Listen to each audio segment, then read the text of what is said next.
Hi, I'm Tim Middleton. I'm a project manager and retail liaison at BookNet Canada, and I avoided getting Tom Richardson to introduce me because I had no idea what he would say, so it's probably best that I do it myself. So what I'm about to talk about will probably cover some of the territory you've already heard, and probably already heard in a much better fashion, because I find it great listening to our users and hearing how they use Catalyst and how they leverage BiblioShare, and so that's all fantastic. So I'm just going to have to start my presentation in the honored tradition of storytelling, because that's always engaging, and I know we all love stories. So once upon a time, a long time ago, in a galaxy far away, I worked at a small but dynamic bookstore in the 80s and 90s. What is equal to light years in the digital age. And yes, I have become one of those people who say, what is equal to light years ago in the digital age?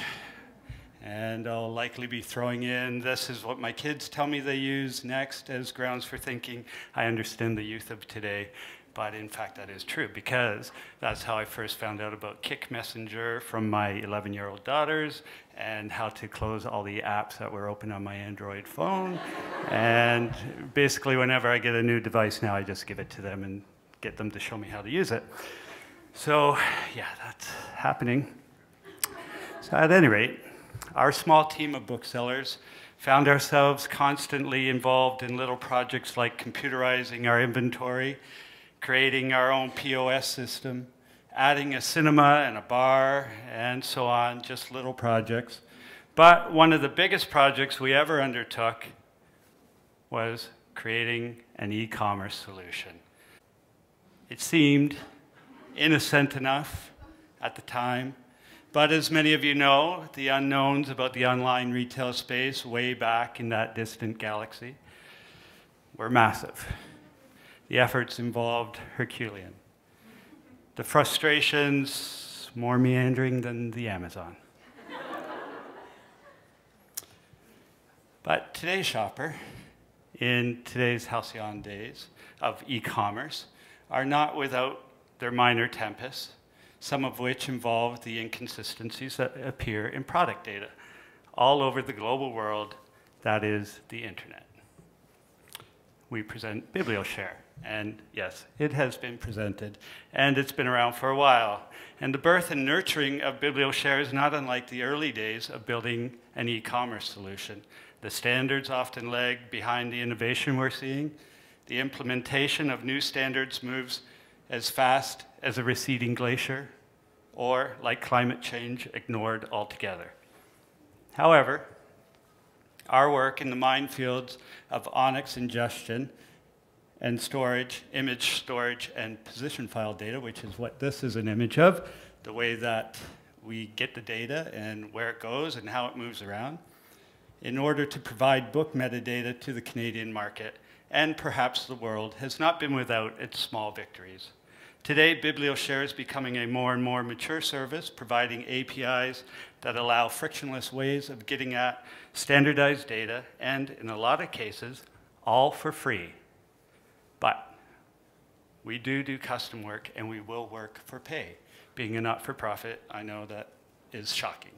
But we know that people can't handle full ONIX feeds, and we know that they don't have systems that can ingest ONIX or databases, so we can manage that stuff on your behalf.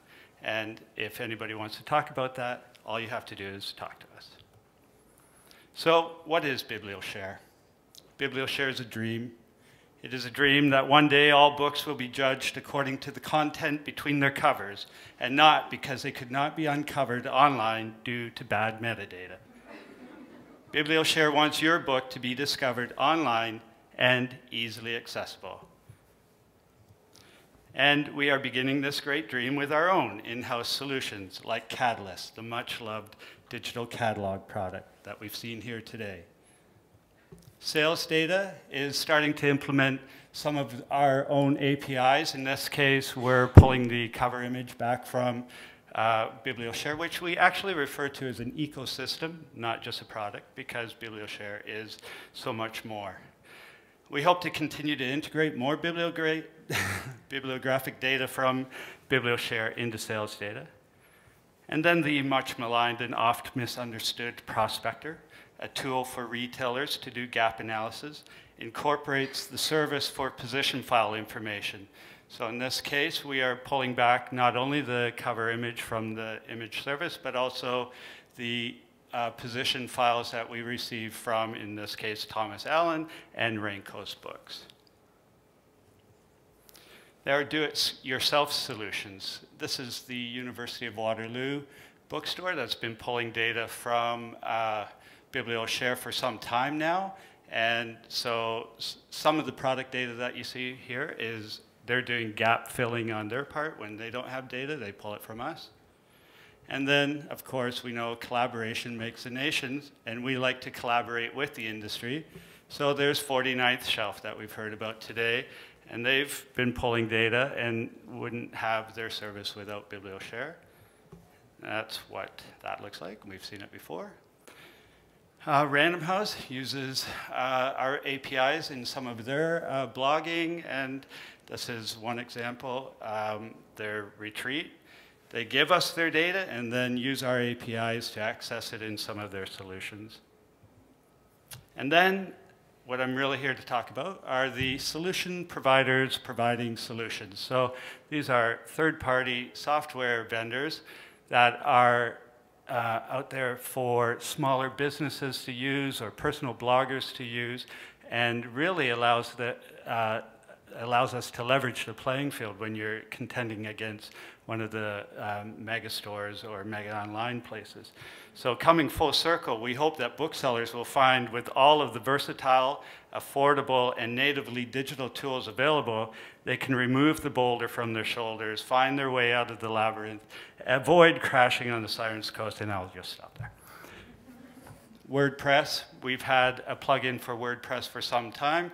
So simply in the back end of WordPress, you'll plug in an ISBN, and it pulls back bibliographic data. We call this service BiblioSimple, and it pulls back as sort of a lightweight Onyx. So that's something that we've rolled out along with the cover image, and that's what it looks like on my blog. And please don't forget to don't miss CMPTO tonight, the Fail and Learn session. So we're going to have some great speakers talking about projects that maybe haven't gone in the direction that they assumed they would go.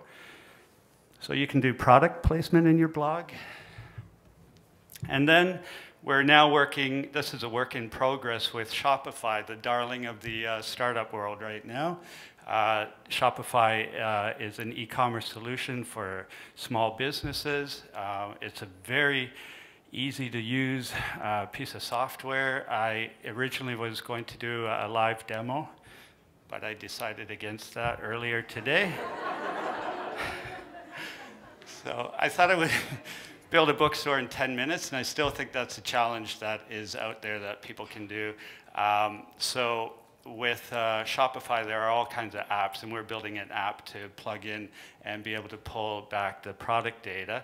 As well, in the store that I did set up, I installed the blog feeder app, which sucks in your WordPress blog. So there it's kind of like, I forget the name of Ouroboros, I believe, eating its tail. So I can do my blogging on WordPress with my BookNet plugin and then suck that into Shopify and have all the data in there as well. So really just starting to touch the tip of the iceberg. Shopify has SEO, it's got analytics, it's got all kinds of great stuff in it. I think it's a really great solution for small businesses and also publishers who are looking for an e-commerce solution. And I do know of some publishers out there who are using that as a platform for building their e-commerce solution. So this is what the back end of Shopify when I'm building my product looks like. So I've entered in the SKU, I pulled back the short description from the Onyx feed, the title, the price, the cover image. And then this is what, sadly, I built to look like an e-commerce solution. But you can do better. You can tweak the CSS, you can tweak all the themes. There's all kinds of great things you can do. So that's our latest product that's almost ready to use. We are using it in a beta in-house right now, but hopefully that will be available for people to use soon. So as we continue to tinker with this wealth of data, we hope others will too. We hope that people will see the opportunity that's there with this data to be able to build e-commerce solutions. Currently, we are tinkering also in the terrifying world of Onyx to MARC mapping. Are people familiar with the MARC standard? And I use the word lightly. No, but so we hope to be able to at least provide a stub record, a stub MARC record, because Tom Richardson won't let me say MARC record. So it is a stub record.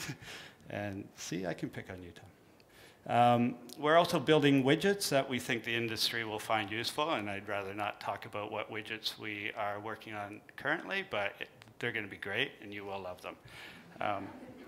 So if you would like to play, it's simple. Get a token, read the documentation, and play away, and we can all be in this together. And that is how to build a better bookstore with BiblioShare. Thank you.